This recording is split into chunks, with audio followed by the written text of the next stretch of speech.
guys. How are you doing? I hope you're doing good. I'm doing good too.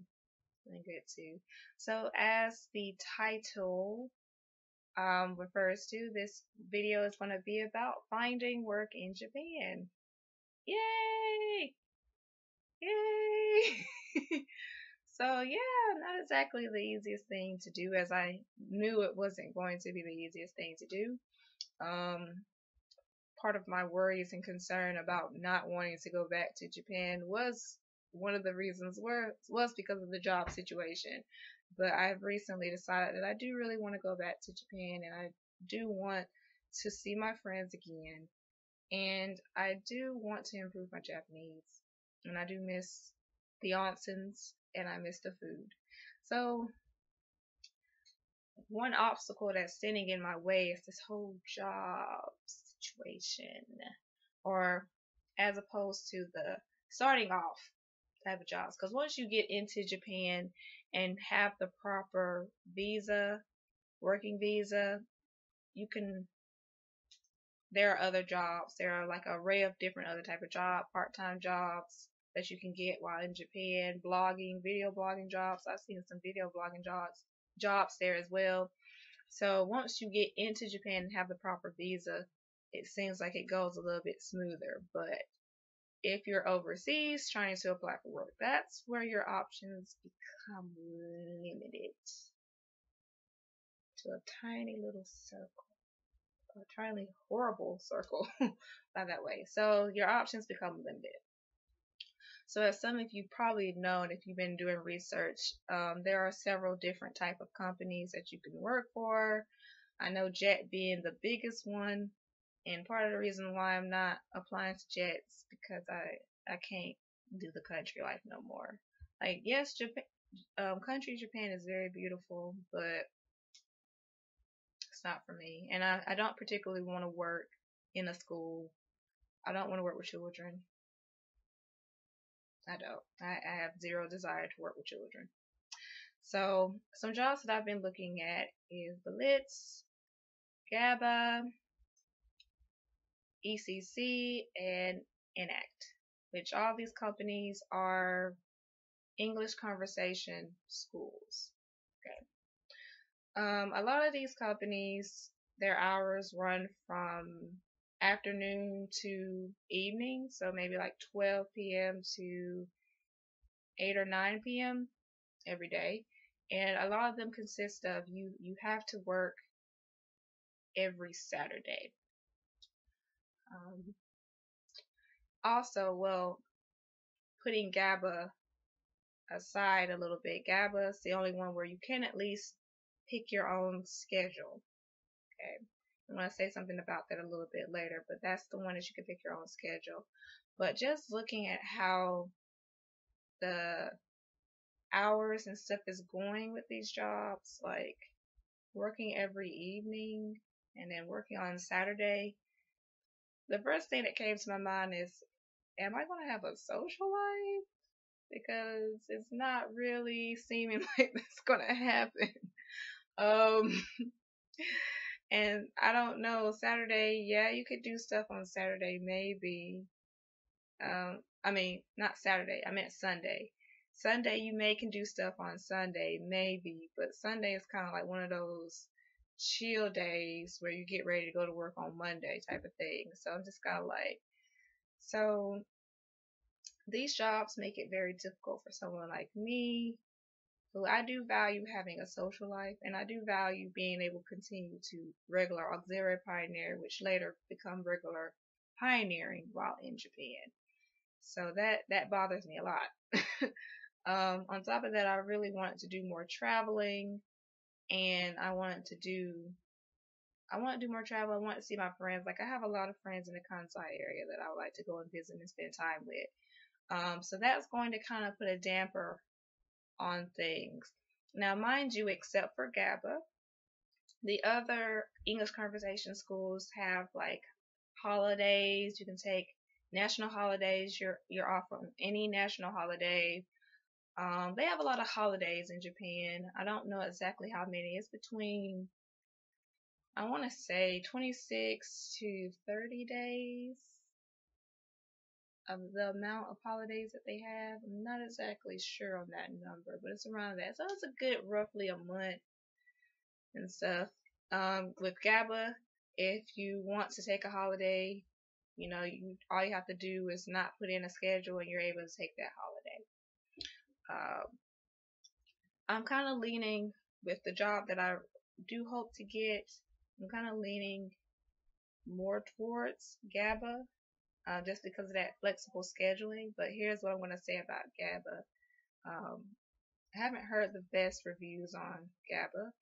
I know that GABA, other English schools will pay for your transportation. If the student doesn't show up, you're still paid for it.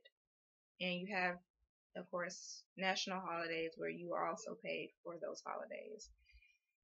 GABA, on the other hand, if the student doesn't show up, you don't get paid.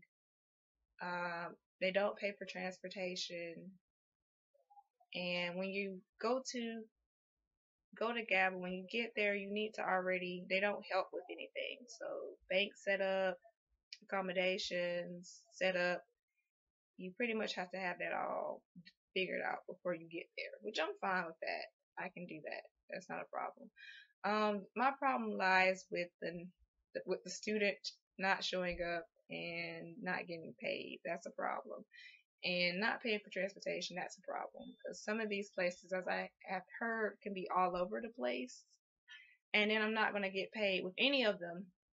With both jobs, you don't get paid until 2 months later after you enter Japan. So with GABA, I have to wait 2 months to get paid, and I also have to pay for my own transportation, which I have no idea how much that is going to cost with transportation. So, yeah. But like I said before, and then with GABA too, with their scheduling, their busiest time, you have to build a clientele. Okay, you have to build a clientele. So if you're not popular, you don't get paid. Like, you don't get people. No one books your classes and you don't get paid, which can be kind of scary. So there's no guaranteed money coming in. On top of that, their busiest time is between afternoon to night and Saturday and Sunday. So you end up working still those undesirable hours of afternoon to nighttime, and then of course on your weekends. And as someone new coming in, you kind of have to work those hours. You have to work those weekends so that you can build your clientele. So there are a lot of horrible things with GABA, but there are also a lot of horrible things with the other ones as well. I've heard with the other ones, you have to work Saturday. There's not an option. You have to work Saturday. So basically what I'm thinking is I'm just praying about it, the situation. But I am hoping to be able to find something a little bit on the part-time side. In Japan, you can make about $25 per class. So part-time will be great for me. I full-time is what these other companies want you to have. I'm like, part-time is fine. And I live pretty simple as well. I don't need a whole lot. Okay, I don't. So those are a few of the differences. So I'm hoping, but I need a visa. So this is the reason why I have to apply to one of these jobs in order to get that visa. And not saying that as soon as I get that visa, I'm going to go to Japan and leave that company. No, that's horrible. You should never do that. But I do need a visa. So what's probably going to end up happening is I'm going to apply, go over there, work for them for a few months, leave, and find another job, because those hours are ridiculous. And I don't think I can personally deal with that. But that's just a little update on some of the research that I have done. And I am mostly interested in teaching adults. I'm gonna say I don't really want to teach children, and because children can be quite stressful. Adults know that they want to learn English and they're going to be more motivated to learning English, and that motivates me to want to teach you. But children are kind of like a whole nother ball game in itself. So, you know, so my options become even limited as well. So it becomes even limited. But I am going to continue to pray about it. Hopefully, an ideal job will come to me soon, something that's a little bit more part-time ish, so that I can continue my pioneering and so that I can actually have a life and to visit my friends and to actually travel this time. Because when I was in Japan the first time, I did get a chance to travel some, but it's not. It wasn't to the extent that I wanted to travel to. This time, I really want to go somewhere. I want to go to Okinawa. I want to go to Mount Fuji, which I did. I did see Mount Fuji. Like, we drove past it, but I'm talking about going to Ryokan, Ryokan. You know, you go there, the traditional Japanese house, and then you go and sit into an onsen. Then I want to do that. I have friends in Okinawa that I met in Toronto, so I really want to go to Okinawa. So those are a few things that I would like to do on this next trip. Like I said, I'm going to be there for 3 years, at least 3 years. I'm going to no less than 3 years. I'm going to be there for at least 3 years. I'm going to try to be there for at least 3 years because I really need to build up my Japanese skills. Like, I'm studying it every day now, but I need to continue to build up on it. But yeah, that's what my plans are, and a little bit of an update on some of the jobs that I have found while researching for Japan. And I continue to keep you updated on that. But yeah, that's what's been going on. So I'll continue to keep you posted. Right now, I'm just working on my resume. Like, I work as an online English teacher now. I work from home, so I'm doing that right now. So I am planning on putting that on my resume, of course. They'll definitely want to know about that type of stuff. So, and then I'm gonna start applying for work in May. So I'll definitely keep you guys posted on that. But that's what's all that's been going on. Hope everything is going good with you. If you are also going to Japan this year, send me a comment down at the bottom. Maybe we can get together and go preaching, hang out, do some stuff. So yeah. But anyway, you guys, I hope you take care, and I will talk to you later.